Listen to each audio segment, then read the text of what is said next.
చెప్పేసి చూపించుకోవడంలో భాగంగా మేమేదో వెలగబెడతామని చెప్పేసి బయలుదేరారు. సూర్యాపేటలో మాట్లాడుకుంటా ప్రధానంగా ముగ్గురు, ఒకడేమో బ్రోకరు, ఇంకోటి లోఫరు, ఇంకోటి జోకరు. బ్రోకరు కూడా అంటే రేవంత్ రెడ్డి గారు ఇష్టం వచ్చినట్టు మాట్లాడతాడు. మాటలు నోటికి అంతు పంతు లేకుండా ఏం మాటలు మాట్లాడతారు ఆయన? తాడు బొంగరం లేకుండా అయ్యారు, ఏ అనుభవం లేకుండా మంత్రులు అయ్యారు, ఏ అనుభవం లేకుండా ఎమ్మెల్యేలు అయ్యారు, మీకేమెరక కేసీఆర్ ఏం చేసి అని చెప్పేసి మాట్లాడుతున్నాడు. వాస్తవమే, మాకున్నది తెలంగాణ ఉద్యమానుభవం, ప్రజాసేవానుభవం. కానీ నీ లెక్క సీమాంధ్ర ఇండ్ల కాడ బ్రోకరిజం చేసుకుంటా తారా చౌదరి కేసు దొరికితే పోలీసు వాళ్ళకి 25 లక్షలు ఇచ్చి తప్పించుకునేటువంటి అనుభవం మరి మాకు లేదు. అందుకే ప్రజలు మమ్మల్ని గెలిపించింది. సాయంత్రంగానే పొద్దుగానే ఆంధ్ర ఇంట్లో కాడ కాపల కుక్కలేక పడుండి బ్రోకర్ దందాలు చేసుకుంటా నువ్వు కూడా బయటకు వచ్చి మాట్లాడితే కేసీఆర్ మీద మాట్లాడగా మేము పెద్దోళం అయిపోతాం, టీఆర్ఎస్ మీద మాట్లాడితే పెద్దోళం అయిపోతాం. ఇక చూడు రా పేపర్లలో మేము కేసీఆర్ తిట్టామని చెప్పేసి సాయంకాలం కాగానే చంద్రబాబు ఇంటికాడికి పోయి ఇక సారిగా మేము చేసినా మాకు పైసలు ఇరని చెప్పేసి అడుక్కునేటువంటి అడక తినే దద్దమ్మలు మీరు కూడా మాట్లాడుతున్నారు. ఇవాళ ఎర్రబెల్లి దయాకర్రావు కూడా మాట్లాడుతున్నట్టు ఇష్టం వచ్చినట్టు. తాడు బొంగరం లేకుంటున్నారు, మంత్రులు అయ్యారు, మీకు అర్హత ఉందా, మీరు ఇట్లా గెలవలేరు అట్లా గెలవలేరు. వాస్తవమే, మాకు లేని అనుభవాలు ఏంటంటే డీలర్ షాప్ పెట్టుకొని ప్రజాధనాన్ని సాటుగా అమ్ముకొని పైసలు సంపాదించి పైకి రాలేము. మేము తెలంగాణ ఉద్యమంలో నిలబడి కొట్లాడి తాడు బొంగరం లేకుండా ఇష్టం వచ్చినట్టు కలియతిరిగి తెలంగాణ ఉద్యమం కోసం తెలంగాణ అంతా కలియతిరిగి ఉద్యమంలో భాగస్వాములు అయినాం మేము.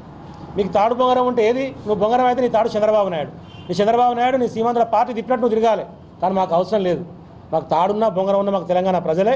మా తెలంగాణ ప్రజలు ఏ దిశానిర్దేశాన్ని ఇస్తారో దానికి అనుగుణంగా మేము ముందుకు పోతాం తప్పితే ఇంకో రకంగా పోం. ఇష్టం వచ్చినట్టు కనుక మాట్లాడితే ఇద్దరికి జోకర్ అంటేనేమో ఇంకోటి మిలిగిపోయాడు జోకరు, వాడు పెట్టాడు నండు నర్సిరెడ్డి అని ఉంటాడు, వాడు కూడా మాట్లాడుతున్నాడు. వాడు ఎన్నడూ పోటీ చేసింది లేదు, మనకు ప్రజాప్రతినిధి అంటే తెలియదు, మనకు రాజ్యాంగం తెలియదు, ఆయన కూడా మాట్లాడుతున్నాడు. ఇవాళ వీళ్ళు ముగ్గురు, వాడు బ్రోకరు, వాడు లోఫరు, ఇంకోటి జోకరు. ఇష్టం వచ్చినట్టు మాట్లాడితే కనుక ఖబర్దార్ మీ ముగ్గురు చెప్తున్నా. తెలంగాణ ఉద్యమాలకి వెళ్ళి కొట్లాడి వచ్చిన వాళ్ళం, కడుపు మండి తెలంగాణ కోసం కొట్లాడిన వాళ్ళం, తెలంగాణ ప్రజల పక్షాన్ని నిలబడ్డోళ్ళం. మా నాయకత్వాన్ని, మా తెలంగాణ నాయకత్వాన్ని అగౌరవపరిచేటట్టుగా మాట్లాడితే అవసరమైతే నాలుక చీరేస్తాం కొడుక, జాగ్రత్తగా ఉంటారని చెప్పి హెచ్చరిస్తూ ఉన్నాం.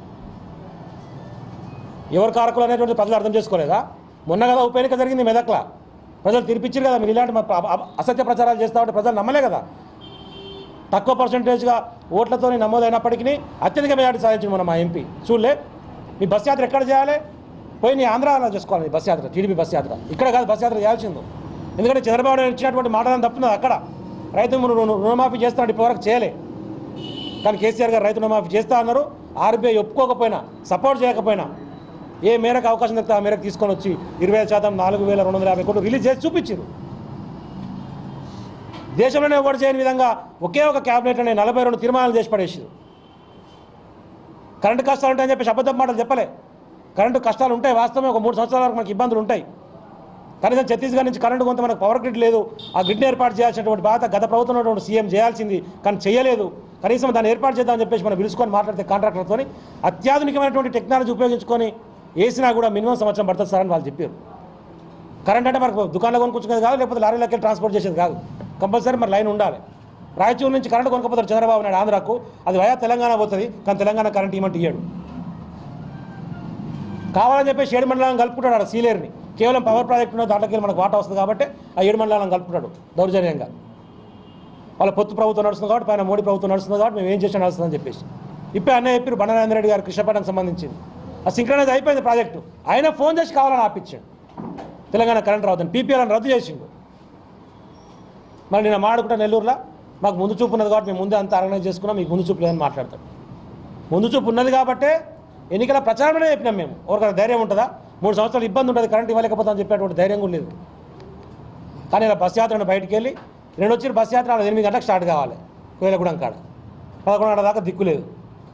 ఎందుకు దిక్కు లేదంటే వీళ్ళు ఏమంటే రానన్నాడు వాడు టీడీపీ ఎమ్మెల్యేలు రామంటే బట్లాడి మామాడి దండం పెడతారా, పైసలు ఇస్తారా అని చెప్పేసి అందరూ జమ చేసుకుని వస్తాలకు 11 అయింది వాళ్ళకి.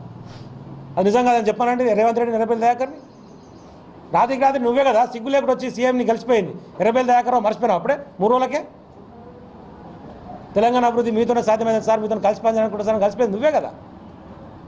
తెల్లారితలకు సూర్యాపేటకు వచ్చి ఇష్టమైనటువంటి మాటలు మాట్లాడతాం. సూర్యాపేటకు వచ్చి చూడండి ఎంతమంది వచ్చినారట. ఎంతమంది వచ్చారు? ముస్లిం 3,000 మంది లేరు. అది పైసలు ఇచ్చి పంపించుకుంటే తొర్రూరుకి వెళ్ళి ఆయన కాన్సెన్స్కి వెళ్ళి, ఇక్కడ పక్క దేవరకొండ అక్కడిక్కడ ఆ కాన్సెన్స్కి వెళ్ళి బిలియన్ కొంతమంది పైసలు ఇచ్చి జమ చేసుకుంటే గంతమంది వచ్చి రేపు చూడు ఎట్లుంటుందో. 18వ తారీఖు మాది ఉంది ప్లీనరీ, 19వ తారీఖు బహిరంగ సభ ఉంది. జన ప్రబంధనం ఎవరి పక్షాన్ని నిలబడతారో రేపు చూడు కళ్ళకు కనపడుతుంది. అప్పుడైనా సిగ్గు తెచ్చుకోరి. ఇప్పటికైనా సిగ్గు లజ్జ మానం ఉంటే సీమాంధ్ర పార్టీలను వదిలిపెట్టి, సీమాంధ్ర నాయకులకు బ్రోకరిజం చేయడం వదిలిపెట్టి, సీమాంధ్ర కాలకాడ తెలంగాణ ఆత్మగౌరవాన్ని తాకట్టు పెట్టడాన్ని వదిలిపెట్టి బాహాటంగా బయటకు వచ్చి తెలంగాణ పునర్నిర్మాణ భాగస్వాములు కండి. ప్రజలు విశ్వసిస్తారు. లేకపోతే తప్పకుండా మిమ్మల్ని తెలంగాణ ప్రజలు తరిమేస్తారు. దానిలో ఎలాంటి అనుమానం అవసరం లేదని చెప్పేసి నేను ప్రధానంగా విజ్ఞప్తి చేస్తా ఉన్నా. జై